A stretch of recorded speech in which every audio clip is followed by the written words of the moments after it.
What's up, Cowboys Nation? Welcome back to Cowboys News TV, your number one source for all things Dallas Cowboys. I'm Dave, and today we've got some significant updates that could shake up the defense as we head into Week 3. The Cowboys have signed defensive tackle Carlos Watkins, and Jordan Phillips has been placed on injured reserve. We'll break down what this means for our defense moving forward, as well as the latest on Mazi Smith, who left practice with an injury. But before we dive into the details, make sure to subscribe to our channel and hit that notification bell. Your support is crucial as we push toward our goal of 11,000 subscribers, and every one of you helps us grow this community of Cowboys fans. Now, let's talk about the big move the Cowboys just made. Defensive tackle Carlos Watkins is back in the fold after being signed off the Washington Commanders practice squad. If that name sounds familiar, it's because Watkins played in Dallas for 2 seasons in 2021 and 2022, where he became a key rotational piece on the defensive line. He's got 7 years of NFL experience under his belt, including 4 seasons with the Houston Texans and a stint with the Arizona Cardinals. Watkins brings versatility and, most importantly, a strong familiarity with defensive coordinator Dan Quinn's system. Cowboys Nation, what are your thoughts on Carlos Watkins coming back? Drop your comments below. Do you think he's the boost our defensive line needs, or are there still concerns about the depth? Let's hear your take. Watkins had a career year with the Cowboys in 2021, posting 32 tackles, 17 of them solo, and grabbing his only career interception, which he returned for a touchdown. You might remember that pick 6 against the Saints, a moment that really showcased his ability to make big plays. But in 2023, Watkins moved to the Arizona Cardinals, and unfortunately, a biceps injury ended his season after just 2 games. He found himself back with Washington, playing a single game against the Giants before rejoining the Cowboys. It's clear the Cowboys are looking for depth and familiarity, and Watkins is a perfect fit. But why this move now? Well, Jordan Phillips, who was expected to play a critical role in our defensive line rotation, has been placed on injured reserve with a wrist injury. This is a big blow, as Phillips was acquired via trade during training camp and was poised to bring a physical presence to our defense. The good news is Phillips will be eligible to return in 4 games, on October 27th against the San Francisco 49ers, if he's cleared by then.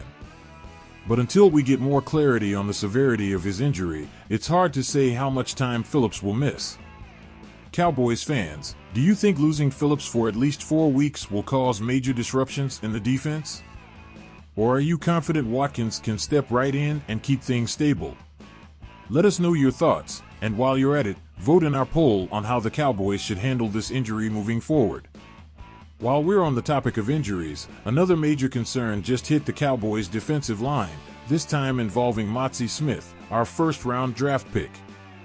Smith left practice early with an injury, walking off the field with the Cowboys' head athletic trainer. As of now, we don't have details about the nature of the injury, but it's not what Cowboys fans want to hear ahead of a crucial Week 3 matchup against the Baltimore Ravens. Smith was expected to have a breakout year under defensive coordinator Mike Zimmer after an underwhelming rookie season. He's played in 2 games so far this season but has yet to make a big impact, logging just 56 snaps with 0 recorded stats. Zimmer had high hopes for Smith this year, especially after noting how much weight Smith dropped to adapt to an attacking 3 technique role. It looked like Smith was ready to take the next step, but now we'll have to wait and see if this injury becomes a setback. What do you guys think? Could this injury delay Mazi Smith's development even further, or will we see him bounce back quickly? Let us know in the comments, and share your thoughts on how the Cowboys should handle Smith's situation if he's sidelined. As we wait for the Cowboys' injury report to give us more details, one thing is clear: Dallas is facing a tough test against the Ravens this weekend. Baltimore may be 0-2, but don't let that fool you. Their rushing attack is still one of the best in the league, ranked in the top 10. With players like Derrick Henry and Lamar Jackson in their backfield, the Cowboys' defense needs to be prepared for a physical battle. And with both Jordan Phillips and potentially Mazi Smith out, the Cowboys are suddenly looking a little thin on the defensive line. Just last week, we saw Alvin Kamara and the Saints run all over our defense, racking up 115 rushing yards and 3 touchdowns. Kamara averaged nearly 5 yards per carry, and as a team, the Saints dominated the ground game. This was a major wake-up call for the Cowboys, who pride themselves on their defensive prowess. Baltimore will no doubt be looking to exploit the same weaknesses we saw last week, so it's critical that guys like Carlos Watkins step up in a big way. What do you think, Cowboys Nation? Can Watkins help plug the holes in our run defense, or are you concerned the injuries will keep piling up? Hit the comments and let us know your level of confidence going into Week 3. As we gear up for Sunday, it's going to be interesting to see how Mike Zimmer adjusts the defense. Watkins coming back into the lineup could help stabilize things, but the Cowboys may also need to shuffle the depth chart or bring in additional reinforcements if injuries continue to mount. Depth is key in the NFL, especially when facing top-tier offenses, and the Cowboys will need every healthy body they can get to slow down the Ravens' rushing attack. Now, as we continue to monitor the injury situation, one thing is certain: this game against the Baltimore Ravens will be a pivotal one for the Cowboys. With the defensive line potentially shorthanded, the pressure will be on guys like Micah Parsons, DeMarcus Lawrence, and Osa Odigizua to step up. Parsons, as we know, is always a game-changer, but the Cowboys will need more than just individual brilliance to contain Baltimore's dynamic offense. Lamar Jackson, with his dual-threat ability, could present an enormous challenge for our defense, especially if we're missing key players in the trenches. Jackson's rushing ability, combined with Derrick Henry's power running style, means the Cowboys need to be fundamentally sound, stay disciplined in their assignments, and gang tackle to prevent big plays. Mike Zimmer's defense had its worst performance of the season last week, and you can bet the coaching staff is working overtime to fix the issues we saw against New Orleans. Zimmer is known for making adjustments, and we'll be looking to see how he schemes up pressure against a mobile quarterback like Jackson. It's not just about getting sacks, it's about containing him and limiting his ability to make plays on the run. The key to victory: controlling the line of scrimmage. Let's not sugarcoat it, the battle at the line of scrimmage will determine this game. With Phillips out and Smith potentially sidelined, players like Carlos Watkins will need to make an immediate impact. It's not easy coming into a team mid-season and getting up to speed, but Watkins has the advantage of knowing Quinn's defensive system, which should allow him to integrate quickly. He also brings toughness and experience that could be critical when the Ravens try to establish the run. If the Cowboys can control the line of scrimmage, it will not only limit Baltimore's rushing attack but also force Lamar Jackson into uncomfortable passing situations. Jackson is a talented passer, but if he's forced into third-and-long scenarios, that's where our pass rush can really make an impact. Micah Parsons, DeMarcus Lawrence, and the rest of the Cowboys' front seven thrive when they can pin their ears back and rush the quarterback. But here's the catch: in order to get into those favorable pass rush situations, we've got to shut down the run on early downs. That means wrapping up, playing gap-sound football, and preventing Henry and Jackson from gaining momentum. It's a tall order, but if Dallas can do it, the defense can bounce back from last week's disappointing performance. Offensive help needed, Dak and the offense must step up. While most of the focus is on the defense, we can't overlook the importance of the Cowboys' offense in this matchup. One of the best ways to keep Lamar Jackson and the Ravens' offense in check is to control the clock and dominate time of possession. That responsibility falls on Dak Prescott and the Cowboys' offense, which has been inconsistent through the first 2 weeks of the season. Tony Pollard, Rico Dowdle, and the running game will need to be effective to keep the chains moving. A strong rushing attack will allow Dak to work off play action and take advantage of mismatches down the field.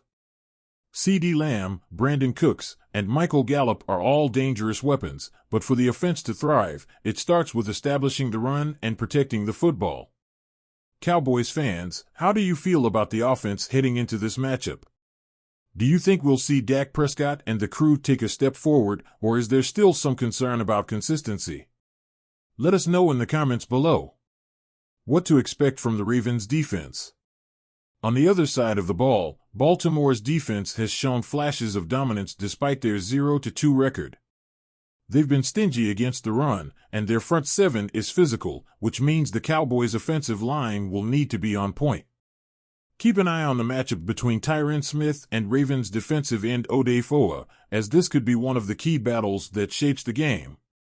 Owa is a young, talented pass rusher who can cause problems if Dak is forced into obvious passing situations. If the Cowboys can stay balanced on offense and keep Dak upright, there's no reason why we can't put up points against Baltimore. But that balance is key. Falling behind early or becoming too one-dimensional will only play into the Ravens' hands. Special teams could be a factor. Finally, let's not forget about the importance of special teams in this game. John Harbaugh, the Ravens head coach, has long been known for his emphasis on special teams, and the Cowboys will need to be sharp in this phase of the game. Whether it's field position, kickoff returns, or a potential game-changing punt, every detail matters. The Cowboys have a solid kicker in Brandon Aubrey, who has been reliable this season, but in a game that could be tight, every point will count. Expect special teams to play a bigger role than usual, especially if the defenses hold strong early on. Looking ahead, what happens after Week 3? After this week's game against Baltimore, the Cowboys will need to evaluate the state of their roster and how they've handled these early injuries. If Mazi Smith's injury is serious, the Cowboys could explore the possibility of adding more depth on the defensive line through free agency or trades. Similarly, if Watkins shows he can handle a larger workload, he may secure a bigger role moving forward, even when Phillips returns from IR. The next few weeks will also tell us a lot about Mike Zimmer's ability to adjust and adapt. The Cowboys' defense was one of the best in the league last season, but with early struggles and some new faces, Zimmer is facing his toughest test yet. Can he get this unit back on track? We'll find out soon enough. Final thoughts. Cowboys Nation, it's going to be an interesting few days as we await more news on Mazi Smith's injury and see how Carlos Watkins fits back into the lineup. Baltimore may be winless, but they're no pushover, and this game is shaping up to be a physical battle in the trenches. As always, drop your comments below and let us know your thoughts on the latest moves and injury updates. Who do you think will step up on the defensive line? How confident are you heading into Week 3? And what's your prediction for the final score? Before we go, don't forget to subscribe to Cowboys News TV. We're getting so close to 11,000 subscribers, and with your help, we can hit that milestone and continue bringing you the best Cowboys coverage on YouTube. Smash that like button, hit the notification bell, and share this video with your fellow Cowboys fans. Thanks for tuning in, and we'll see you next time. Go Cowboys!